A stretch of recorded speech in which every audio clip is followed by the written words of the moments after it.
اعوذ باللہ من الشیطان اللعین الرجیم بسم اللہ الرحمن الرحیم السلام علیکم یا علیمت مومنین و مومنات کی خدمت میں آج 18 رمضان کریم 18 آف رمضان کے پورے دن میں آدھی رات تک کیا جانے والا بندشوں کے خاتمے اور بند تالے کو کھولنے والا جادو سحر اور اثرات بد کو ٹالنے والا مجرب ترین عمل و وظیفہ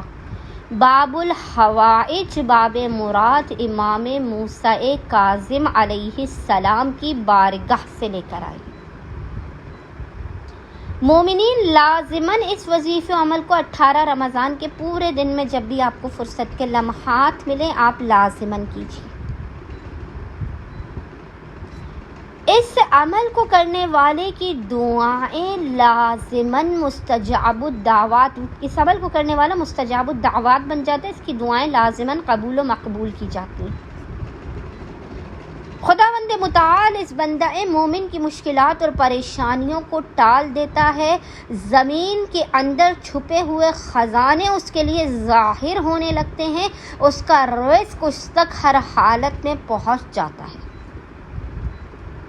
آپ سے حسد کرنے والے، آپ سے دشمنی رکھنے والے، آپ سے بغض و عناد کرنے والوں کے دلوں میں خداوند متعال آپ کے ڈر کو، آپ کے خوف کو ان کے دلوں میں بٹھا دے گا کہ جو آپ سے حسد کر رہے ہیں، آپ سے بغض و عناد کر رہے ہیں، آپ سے جل رہے ہیں، خداوند متعال انہیں جھکنے پر مجبور کر دے گا۔ خداوند متعال آپ کی زندگی سے پریشانیوں اور مسائل کا لازماً خاتمہ کر دے گا۔ 18 رمضان کے دن تو مومنین و مومنات اس عمل و وظیفے کو خصوصی طور پہ کریں۔ 18 رمضان کے علاوہ بھی جب آپ دیکھیں نا آپ کی زندگی سے مسائل و بندشیں دور نہیں ہو رہی ہیں، بند دروازے نہیں کھل رہے ہیں، کوئی روشنی کی کرن، کوئی اجالا نظر نہیں آ رہا ہے، تو مومنین کسی بھی دن اور کسی بھی وقت اس وظیفے عمل کو کر سکتے ہیں۔ عمل کرنے سے پہلے آپ نے باوضو ہونا ہے، باوضو ہو کر آپ نے قبلہ رخ بیٹھ کر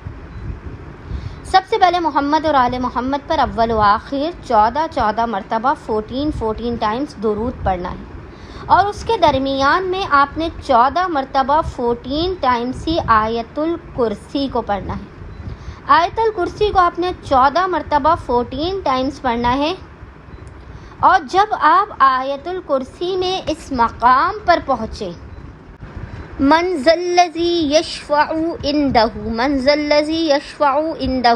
اس مقام پر رک کر آپ نے خداوند متعال کو 14 کے 14 مرتبہ باب حوائج باب مراد امام کے حق کا واسطہ دے کر اپنی حاجات کو طلب کرنا ہے۔ ہر قسم کی نظر بد، بندش، حسد، جادو کے توڑ کی دعا کرنی